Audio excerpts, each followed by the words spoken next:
आंत में उसका पाचन भी होता है, आंत में उसका अवशोषण भी होता है। तो ज्यादा से ज्यादा उसका आंत में क्या हो, अवशोषण हो, उसके लिए बेटा सपोज करो ये आपकी आंत है। जय हिंद फ्यूचर डॉक्टर्स, स्वागत है आपका भौतिकी प्लस में।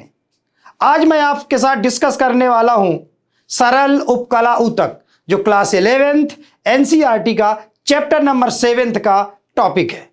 देखते हैं बेटा सरल उपकला क्या होते हैं, ठीक है। जो जैसे नाम से क्लियर है, सरल उपकला ऊतक ऐसा उपकला ऊतक जिसमें आधारी झिल्ली के ऊपर केवल कोशिका की एक परत मौजूद हो। कोशिका की अगर एक परत है उसे हम बोलते हैं सरल उपकला ऊतक। अगर कोशिका की एक से ज्यादा अगर परत आ जाए उसे बोलते हैं संयुक्त उपकला ऊतक। हम तो यहां पढ़ने वाले हैं सरल उपकला ऊतक। तो बेटा सरल उपकला ऊतक की हम पोजीशन देखें, आखिर हमारे शरीर में सरल उपकला कहां मिलने वाला है। तो सरल उपकला हमारे शारीरिक अंगों के अंदर मिलेगा, जैसे शारीरिक गुहा के अंदर मिलेगा, जितनी भी ग्रंथियां हैं ग्रंथियों की नलिका के अंदर मिलेगा, या और भी हमारे अंदर बहुत सारी जो नलिकाएं होती हैं जैसे रक्तवाहिनी हो गई, श्वसन नलिकाएं हो गई, इन सब के अंदर आपको कौन सा ऊतक मिलेगा, सरल उपकला ऊतक मिलेगा। अब जब ये शारीरिक अंगों के अंदर है तो इसका मेन काम क्या हो सकता है। देखो जब बेटा शरीर के अंदर है तो इसका काम कुछ जगह तो क्या हो सकता है, अवशोषण भी हो सकता है। कुछ जगह इसका काम बेटा क्या हो सकता है, श्रावण भी हो सकता है। कुछ जगह इसका काम क्या हो सकता है, विसरण भी हो सकता है। लेकिन इसका कभी भी काम क्या नहीं होगा, सुरक्षा कभी भी नहीं हो सकता। सरल उपकला कभी सुरक्षा नहीं दे सकता। क्यों? क्योंकि देख रहे हो बेटा कोशिका की केवल एक ही परत है जो खुद सुरक्षित नहीं है, खुद इतना पतला है तो दूसरों को कैसे सुरक्षा दे सकता है। तो क्वेश्चन अब बनता है कि सर सुरक्षा देने का काम फिर कौन करेगा। सुरक्षा देने का काम संयुक्त उपकला ऊतक करेगा।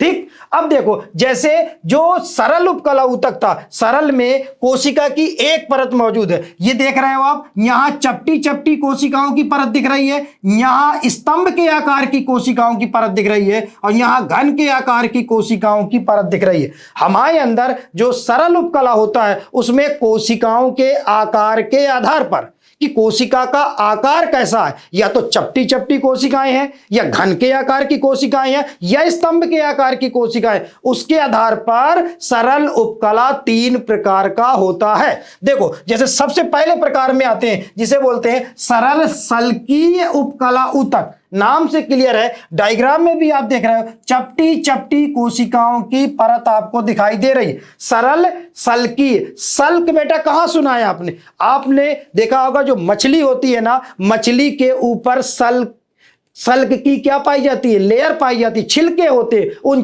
छिलकों को क्या बोलते हैं हम, सल्क बोलते हैं। तो वहीं से नाम आया सरल सल्की, मतलब मछली के सल्क के आकार की कोशिकाओं की एक परत अगर है उसे बोलेंगे हम सरल सल्की उपकला ऊतक। मतलब ये कोशिकाएं चपटी होंगी, टीना, चपटी के अलावा असमान बाउंड्री की होंगी, टीना। और अगर हम ये देखें कि ये सरल सल्की हमारे अंदर कहां मिलने वाला, तो एक तो बेटा इसकी सबसे पहली पोजीशन जो होती है हमारे शरीर में, इसकी पहली पोजीशन है ये है रक्त वाहिनियों के अंदर। कहां मिलेगी, रक्त वाहिनियों के अंदर, रक्त वाहिनियों, थी ना। तो कहां मिलने वाली है, रक्त वाहिनियों में मिलेगी। रक्त वाहिनियों जैसे आपने सुना है धमनी, सिरा, केशिकाएं, इनके अंदर किसका स्तर मिलने वाला, सरल सल्की का स्तर मिलेगा, तो रक्त वाहिनी के अंदर मिलेगा। और दूसरा जो इसकी पोजीशन है बेटा, जो हमारे लंग्स होते हैं ना, लंग्स मतलब फेफड़े,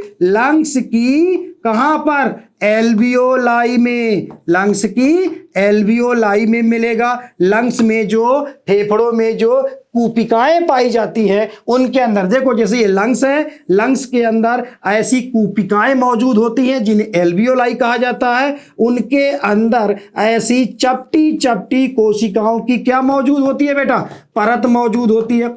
अब बताओ जब इसकी पोजीशन रक्तवाहिनी के अंदर है, लंग्स की कूपिकाओं के अंदर है, तो बताओ यहां देखो बेटा लंग्स में हो क्या रहा, हम एयर लेते हैं, लंग्स में एयर जाती है, एल्वियोलाई में एयर पहुंची, कूपिकाएं पहुंची, कूपिकाओं से गैसों का क्या होता है, आपस में विनिमय होता है, गैसों का आदान प्रदान होता है। तो ज्यादा से ज्यादा कूपिकाओं के थ्रू रक्त में गैसों का आदान प्रदान हो, उसके लिए सतह भी तो ज्यादा चाहिए। और सतह को बढ़ाने का काम कौन करेगा? सल्की, क्योंकि ये चपटी चपटी कोशिकाएं, सपोज करो बेटा ये एल्वियोलाई है और इसके नीचे अगर मैं आपको दिखाना चाहूं, यहां मान लो रक्तवाहिनी हो गई, ये है रक्तवाहिनी आई कोई, और रक्तवाहिनी के अंदर भी कौन सा लेयर पाया जाता है? यहां पर भी चपटी चपटी कोशिकाओं का लेयर है, ये देख रहे हो आप। तो बताओ यहां से ऑक्सीजन यहां आएगी और यहां से CO2 यहां जाएगी, तो बताओ ज्यादा से ज्यादा गैसों का विनिमय हुआ, उसके लिए रक्तवाहिनी में भी किसकी जरूरत थी? सरल सल्की की। और लंग्स की कूपिकाओं में भी किसकी जरूरत थी? सरल सल्की। तो बताओ सरल सल्की की ये दो जगह जो मैंने आपको पोजीशन बताई, यहां पर इसका मेन काम क्या है बेटा? गैसों का विसरण किससे संबंधित है? गैसों का विसरण से संबंधित है, जिससे ज्यादा से ज्यादा गैसों का विसरण हो सके, उसके लिए देखो रक्तवाहिनी के अंदर और लंग्स की कूपिका के अंदर आपको क्या मिलने वाला? सरल सल्कीय उपकला ऊतक मिलने वाला है। तो पहला टाइप तो बेटा ये हो गया सरल सल्कीय उपकला ऊतक। अब दूसरा इसका टाइप आता है सरल घनाकार ऊतक। घनाकार बेटा, घन के आकार की अगर कोशिका की एक परत अगर आधारी झिल्ली के ऊपर है तो उसे बोलते हैं सरल घनाकार ऊतक। जैसे आप इस डायग्राम में देख पा रहे हो, ये घन के आकार की, क्यूब मतलब घन के आकार की, घन के आकार की कोशिकाओं की एक परत कहां मौजूद है? आधारी झिल्ली पर मौजूद है। अब क्वेश्चन ये बनता है कि सर ये सरल घनाकार हमारे शरीर में कहां मौजूद होगा? तो देखो इसकी अगर हम पहली बेटा पोजीशन देखें, अगर सरल घनाकार की हम पहली अगर पोजीशन देखते हैं, तो जैसे बेटा आपने पढ़ा होगा हमारे जो वक्र होते हैं, जो हमारी किडनी होती है, किडनी के अंदर बहुत सारी छोटी छोटी ट्यूब्स पाई जाती हैं, जिन्हें हम बेटा बोलते हैं किडनी नलिका भी बोल सकते हो आप, ये इसे नेफ्रॉन भी बोलते हो।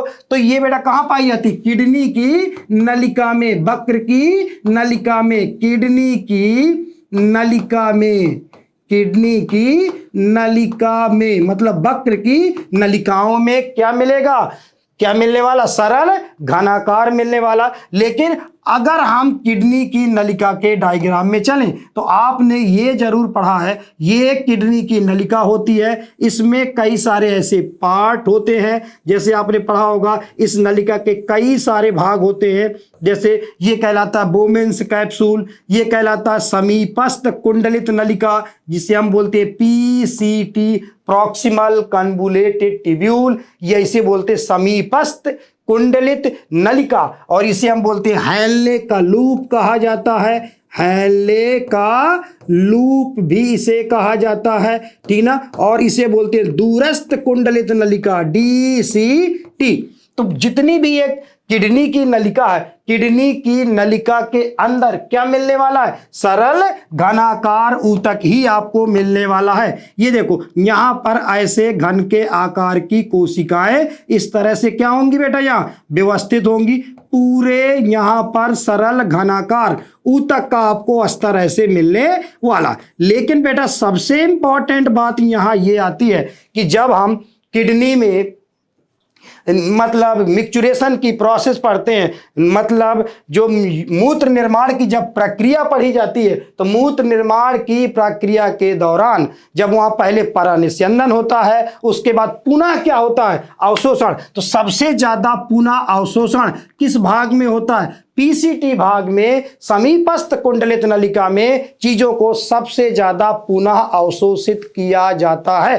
तो ज्यादा से ज्यादा यहां अवशोषण हो। तो यहां पर आप क्या देख रहे हो कि यहां पर आप देख रहे हो, सर आपने बताया घनाकार उपकला होते, ये देखो घनाकार उपकला तो है, लेकिन जो समीपस्थ कुंडलित नलिका है, PCT वाला भाग है, यहां पर जो सरल घनाकार पाए जाते हैं, इन सरल घनाकार के ऊपर कुछ उभार पाए जाते हैं, उंगली के समान उभार पाए जाते हैं, जिसे हम बेटा बोलते हैं विलाई बोल सकते हो, या आप इसे माइक्रोविलाई के नाम से भी आप बोल सकते हो। अब बताओ किसी भी सेल के ऊपर जितने ज्यादा उभार होंगे, उसका अवशोषण के लिए उतना ज्यादा सतह क्या हो जाएगा? बढ़ जाएगा। और ऐसा उपकला जिसमें अगर विलाई हो या माइक्रोविलाई हो, तो आपको बेटा कैसा एपियरेंस दिखाई देगा, ब्रश के आकार का एपियरेंस दिखाई देगा। जैसे हम लोग नहीं सुबह सुबह जब ब्रश करते हैं ना, उसमें पतले पतले बाल जैसे स्ट्रक्चर लगे होते, तो ऐसे ही सरल घनाकार के ऊपर माइक्रोबिलाई पाए जाते हैं। और इस उपकला को हम क्या बोल सकते हो बेटा? ब्रश बॉर्डर उपकला। क्या बोल सकते हो? ब्रश बॉर्डर उपकला के नाम से भी जानते हैं। तो बताओ, विलाई अगर कहीं पर आपको मिल रहा है तो आप बोलोगे सर ब्रश के आकार की संरचना हमें दिखाई देती है, उसे हम बोलते हैं ब्रश बॉर्डर उपकला। तो बताओ आपको विलाई कहां देखने को मिले अभी? तो क्या कहोगे सर? किडनी की जो नलिकाएं हैं, नेफ्रॉन के समीपस्थ कुंडलित नलिका में हमें क्या दिखाई दे रहे हैं? ब्रश बॉर्डर उपकला पाया जाता है। तो पहली पोजीशन हुई सरल घनाकार की, कहां पर बेटा? किडनी की नलिका में। दूसरी इसकी बेटा अगर हम पोजीशन की बात करें तो इसकी जो दूसरी पोजीशन है ना, ग्रंथि की नलिका में। ग्रंथि की नलिका में, ग्रंथि की नलिका में जितनी भी बेटा हमारे शरीर में ग्रंथियां होती हैं, कोई भी मान लो सपोज करो ये कोई ग्लैंड है, ग्लैंड अपना श्रावण नली द्वारा करेगी, तो नली के अंदर क्या पाया जाता है? सरल घनाकार उपकला का स्तर लगा होता है। तो ग्रंथि की नलिका में भी सरल घनाकार का स्तर पाया जाता है। लेकिन यहां एक पॉइंट याद करने वाला है। अगर आपसे क्वेश्चन ऐसे नीट में पूछता है कि ग्रंथि की नलिका में कौन सा उपकला होगा, तो आप बोलोगे सर सरल घनाकार उपकला मिलेगा। लेकिन दो ग्रंथियां हैं जो एक्सेप्शनली आपको याद रखना है। पूछे लार ग्रंथि में और अग्न्याशय, जिसे पैंक्रियाज बोलते, अग्न्याशय की नलिका में, लार ग्रंथि की नलिका में सरल घनाकार न होकर के संयुक्त उपकला पाया जाता है। यह पॉइंट आप जरूर याद रखना, ठीक ना। तो यह था सरल घनाकार ऊतक किडनी की नलिका में, ग्रंथि की नलिकाओं में पाया जाता है। अब देखते हैं सरल स्तंभाकार उपकला ऊतक कहां पाया जाता है और क्या मतलब है। देख रहे हो आप, स्तंभाकार का मतलब यहां ये है कि ये बेटा आधारी झिल्ली होगी, आधारी झिल्ली में स्तंभ के आकार की बड़ी बड़ी स्तंभ, जैसे नहीं जब हमारी बिल्डिंग बनती है तो बड़े बड़े स्तंभ भरे जाते हैं, तो बड़े बड़े मतलब खंबे भरे जाते हैं, खंबे के आकार की कोशिकाएं होती हैं, इन्हें बोलते हैं कोलुमनर या स्तंभाकार। अब बताओ, लेकिन बेटा यहां सबसे इंपॉर्टेंट एक पॉइंट आ रहा है, जितनी भी हमारे शरीर में कोशिकाएं होती हैं, कोई सी भी आप कोशिका ले लो, सभी कोशिकाओं में जो केंद्रक है वो कहां होता है? कोशिका के मध्य में पाया जाता है। लेकिन स्तंभाकार कोशिकाओं में केंद्रक बेटा मध्य में ना होकर के कहां पर होता है? आधार में पाया जाता है। केंद्रक कहां उपस्थित है? केंद्रक आधार में नीचे की ओर स्थित होता है, जबकि सभी कोशिकाओं में केंद्रक मध्य में स्थित होता है, ठीक ना। तो ये स्तंभाकार का मतलब स्तंभ के आकार की कोशिकाएं हो गई। अब स्तंभाकार उपकला कहां मिलेगा? देना बेटा, स्तंभाकार अगर उपकला की हम बात करें तो स्तंभाकार उपकला हमारे शरीर में आमाशय के अंदर और आंत के अंदर पाया जाता है। अब देना, जो आमाशय होता है, जो आंत होता है, आमाशय की आंतरिक परत को हम बोलते हैं म्यूकोसा। क्या बोलते हैं? म्यूकोसा। तो कहां मिलेगा बेटा? आमाशय की म्यूकोसा में, आमाशय की म्यूकोसा में। अब बताओ, जो आमाशय है, जैसे सपोज करो ये आपका आमाशय है, आमाशय की जो सबसे अंदर वाली परत है ये कहलाती है बेटा म्यूकोसा। और म्यूकोसा किसकी बनी होती है? सिंपल कोलुमनर की, सरल स्तंभाकार की ही बनी होती है। और यही सरल स्तंभाकार, आमाशय की सरल स्तंभाकार आगे चल के रूपांतरित हो जाती है जठर ग्रंथि में, जिसे हम बोलते हैं गैस्ट्रिक ग्लैंड। क्या बोलते हैं? गैस्ट्रिक ग्लैंड, या हम इसी को बोलते हैं जठर ग्रंथि। क्या बोलते हैं? जठर ग्रंथि कहा जाता है। और जठर ग्रंथि से, और आपको पता है जठर ग्रंथि से आमाशय में क्या निकाला जाता है? जठर रस निकाला जाता है, जो पाचन में सहायता करता है। तो बताओ, सरल स्तंभाकार कहां मिला? आमाशय की म्यूकोसा में। और यही आगे चल के रूपांतरित होकर क्या बनाता है? जठर ग्रंथि का निर्माण करता है, जो किसका श्रवण करती है? जठर ग्रंथि किसका श्रवण करेगी? गैस्ट्रिक जूस का, जठर रस का। दूसरी इसकी अगर पोजीशन देखें तो ये कहां मिलेगा बेटा? आमाशय की। देख रहे, पहला तो हो गया है, ये हो गया आमाशय की। आमाशय के बाद बेटा इसकी दूसरी पोजीशन होगी आंत की म्यूकोसा में। कहां? आंत की म्यूकोसा में। म्यूकोसा क्या है बेटा? आमाशय हो या आंत हो, उनकी सबकी आंतरिक परत क्या कहलाती है? म्यूकोसा। तो आंत की म्यूकोसा में होगा और आंत की म्यूकोसा में यह उपकला आगे रूपांतरित होकर के आंत की ग्रंथियां, जिन्हें इंटेस्टाइनल ग्लैंड बोलते हैं, इंटेस्टाइनल ग्रंथि कहा जाता है, इनका निर्माण करेगी। क्योंकि आंत में भी हमारी कई ग्रंथियां पाई जाती हैं, वो सारी ग्रंथियां आंत की किसका रूपांतरण है? सरल स्तंभाकार का। तो बताओ, चाहे वो गैस्ट्रिक ग्लैंड हो, चाहे वो आंत की ग्रंथियां हो, वो दोनों किसका रूपांतरण होगी? सरल स्तंभाकार का होंगी। और इनके द्वारा आंत से आंतरिक रस का क्या किया जाता है? श्रवण। इंटेस्टाइनल जूस का क्या किया बेटा? श्रवण किया जाता है। लेकिन अगर हमें बेटा पता है कि आंत में सर सबसे ज्यादा पाचन भी होता है, आंत में सबसे ज्यादा अवशोषण भी होता है, जो खाना मैं खाता हूं वो पेट से होकर आंत में जाता है, आंत में उसका पाचन भी होता है, आंत में उसका अवशोषण भी होता है। तो ज्यादा से ज्यादा उसका आंत में क्या हो? अवशोषण हो। उसके लिए बेटा सपोज करो ये आपकी आंत है और आंत के अंदर ये स्तंभ के आकार की क्या होंगी? कोशिकाएं। लेकिन ज्यादा से ज्यादा अवशोषण हो इन स्तंभ के आकार की कोशिकाओं में से उंगली के आकार के क्या पाए जाते हैं बेटा? उभार पाए जाते हैं। ये उंगली के आकार के उभार पाए जाते हैं। और जो अपन ने पीछे अभी अभी पढ़ा, इन्हें बोलते हैं विलाई। क्या बोलते हैं आप? विलाई बोलते हो, या इसी को माइक्रो विलाई बोलोगे। जितने ज्यादा उभार होंगे, जितने ज्यादा ब्रश के आकार के स्ट्रक्चर होंगे, ठीक ना, उतना ज्यादा अवशोषण का क्या बढ़ेगा? सतह बढ़ जाएगी। और मैंने अभी थोड़ी देर पहले बोला था, अगर कहीं विलाई मिले उसे क्या बोल सकते हो? ब्रश बॉर्डर उपकला। क्या बोलोगे? ब्रश बॉर्डर उपकला के नाम से आप जानोगे।